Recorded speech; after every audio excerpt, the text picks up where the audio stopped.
ఆ జన సమూహములు తీసుకొచ్చిన ఆ గుడ్డివాడు కుంటివాడు పోయి ఎవరి దగ్గర ఉన్నారు?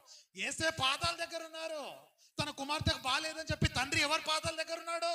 యేసే పాదాల దగ్గర. అపవిత్రాత్మ పట్టిన ఆ బిడ్డ యొక్క తల్లి వచ్చి ఎక్కడున్నది? యేసే పాదాల దగ్గర ఉన్నది.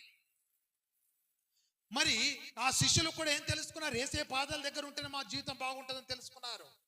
తర్వాత దురాత్మ పట్టిన వ్యక్తి ఎప్పుడైతే బాగుపడ్డాడో, బాగైన తర్వాత ఎవరి దగ్గర ఉన్నాడు? యేసే పాదాల దగ్గర ఉన్నాడు.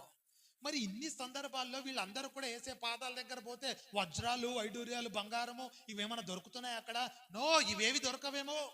కానీ నీ జీవితంలో ఎదురవుతున్న ప్రతి సమస్యకు పరిష్కారం అక్కడ దొరుకుతుంది. ఎక్కడా?